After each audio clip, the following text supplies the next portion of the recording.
Salam berkarya dan merdeka. Hari yang indah di awal bulan Agustus, saya bertemu dengan Bunda Sumaria Daeng Toba, Ketua DPW Partai Berkarya Kalimantan Timur. Di bawah komandonya, Partai Berkarya DPW Kalimantan Timur melakukan Rapimwil pada tanggal 3 sampai 4 Agustus di Samarinda. Mungkinkah semua DPW Partai Berkarya dari 33 provinsi akan segera menggelar Rapimwil? Mari kita simak wawancara berikut ini. Jelas, Partai Berkarya DPW Kalimantan Timur di bawah Komando Sumaria Daeng Toba tidak mengakui yang disebut Munas atau Munaslup atau apapun itu namanya, dan tetap satu komando bersama Hutomo Mandala Putra. Sekali lagi saya tawarkan, apakah kita setuju ajak Sumaria Daeng Toba untuk melanjutkan kepemimpinan DPW Partai Berkarya Provinsi Kalimantan Timur?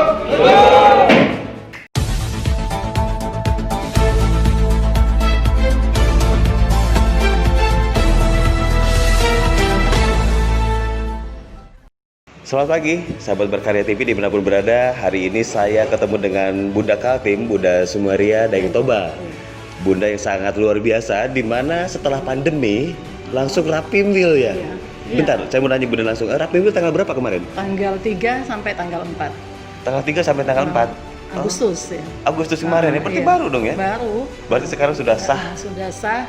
Saya sebagai ketua DPW ya, yang langsung ditunjuk oleh Pak Ketum pada tanggal 4 Juli lalu. Saya ke rumah Pak Ketum Cendana mengatakan bagaimana dengan ketua DPW Andi Burhanuddin Solong yang sudah berpindah ke Golkar. Waktu itu saya sampaikan, iya beliau pindah ke Golkar dan juga beliau ada bukti kalau beliau sudah pindah. Dan Pak Ketum langsung menyampaikan kepada saya bahwa gantikan posisi Pak Andi Burhanuddin Solong sebagai Ketua DPW Partai Berkarya Kaltim. Oh jadi begitu ya, luar biasa sekali di Bunda kita ini. Cuma satu nih yang ingin saya pertanyakan, di saat dinamika Partai Berkarya ini terasa sangat gimana gitu, banyak di daerah juga yang di PLT-an nih. Gimana nih tanggapan Bunda? Kalau masalah PLT ya nggak mau dong kita di PLT. Ketua kita kan HMP, untuk apa kita mau ikut dengan yang lain? Kalau Kaltim waktu ikut Munaslup memang ada dari Kaltim yang ikut, tapi mereka mengatakan tertipu. Tertipu? Iya, tertipunya karena katanya Pak HMP yang hadir. Ternyata memang hadir, tapi membubarkan Munaslup, kan gitu. Ini menarik Bunda, ketika salah satu DPD dari Kaltim mengikuti Munaslup, tapi kecewa karena tertipu. Iya. Terus mereka ke Bunda gimana sebagai ketua DPW? Mereka menyampaikan kepada saya pada saat selesai Rapim tanggal 11, saya bertemu di sini ya, di hotel yang hadir pada itu. Mereka mengatakan kami tertipu karena kami datang ke sini ingin bertemu langsung dengan Pak Ketum AMP. Ternyata pagi itu dibubarkan Pak HMP dan tidak ada bertemu dengan siapa-siapa. Bentar, ini yang menarik Bunda, ketika DPD yang mengikuti Munaslup merasa kecewa. Saya pikir ini terjadi di beberapa DPW juga, dan bahkan bisa dikatakan di DPD seluruh DPW di seluruh Indonesia juga mungkin merasakan yang sama. Jadi apa kira-kira, saya dapat pemikiran baru nih Bun. Gimana nih seharusnya nih? Kalau saya sih melihat kan tanggal 8 sampai 9 Juli itu kan diadakan Rapimnas ya di Granadi yang dipimpin langsung oleh Ketum HMP dan dihadiri oleh 31 ketua DPW yang hadir dan perwakilan. Yang hadir itu kan mendapatkan mandat. Jadi kalau mengatakan 2/3 yang hadir di Munaslup, mandatnya itu siapa yang ngasih gitu loh. Kan bingung ya. Yang hadir di Munaslup itu kan harus mendapatkan mandat dari DPW-nya. Sementara tanggal 8, tanggal 9 itu ketua-ketua DPW se-Indonesia hadir di Rapimnas. Gimana itu? Saya jadi bingung juga Bun. Makanya. Jadi bingung. Kan? Ya, cuma pada intinya begini, ke saya sendiri sebagai Berkarya TV banyak aduan-aduan dari daerah bahwasanya DPD yang mengikuti Munaslup kecewa dan menyesal. Ada yang memberitakan dikasih 5 juta. Saya pikir ini hal yang harus kita apresiasi. Barangkali bagaimanapun juga Kalimantan Timur sudah melakukan Rapimwil dan sudah pengecekan ulang dengan DPD-nya. Bahkan Bunda sempat marah-marah katanya kepada DPD.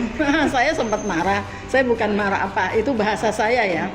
sempat saya dikritik bahwa itu bukan bahasa politik, itu bahasa saya. Karena saya sudah bilang, suka tidak suka, saya tetap menjalankan perintah atau amanah Pak Ketum HMP sebagai Ketua Umum Partai Berkarya yang diakuin.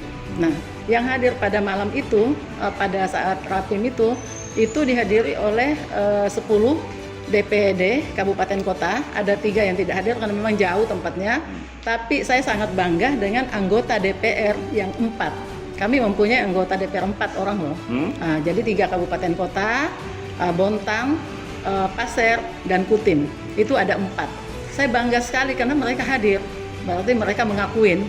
Saya bilang kepada mereka yang hadir, siapa yang pro dengan Munaslup silahkan keluar. Yang pro dengan Rapimnas tinggal di dalam.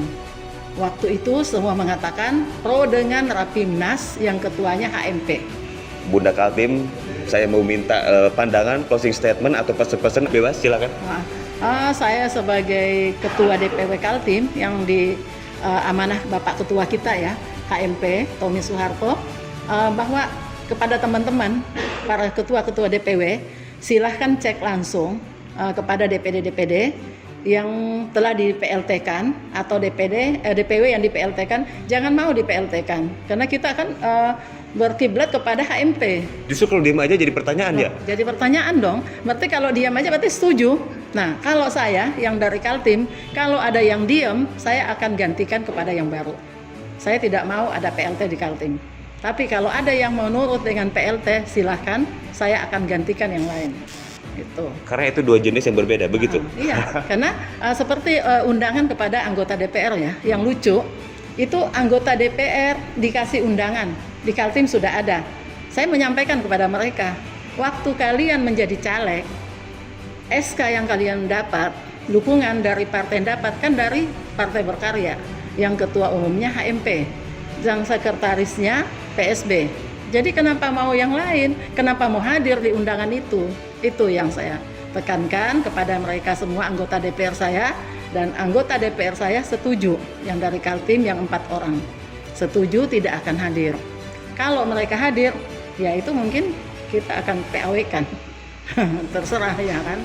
Oke deh Bunda, saya menangkap banyak dari wawancara eksklusif pagi ini karena kenapa saya jadikan Bunda Sumaria Daeng Toba ini menjadi narasumber pada pagi ini. Kenapa? Karena beliau sah menjadi Ketua DPW Kaltim menggantikan Pak ABS dengan Rapimwil langsung. Dan saya berpikir kalau semuanya Rapimwil di berbagai daerah ini jadi kekuatan juga. Sekalian pengecekan ulang gitu ya. Saya mengadakan Rapimwil setelah SK yang dikatakan SK Kemenkumham turun. Saya mengadakan Rapimwil setelah SK turun. Berarti saya tidak setuju dengan SK itu. Saya tidak mengakuin adanya SK itu sebelum ada keputusan dari Kemenkumham lagi. Oke.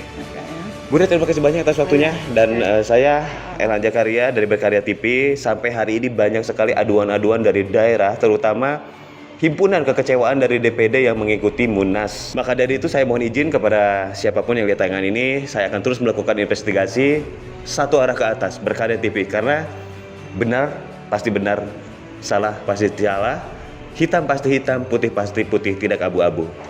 Dan saksikan di tayangan Berkarya TV selanjutnya. Terima kasih.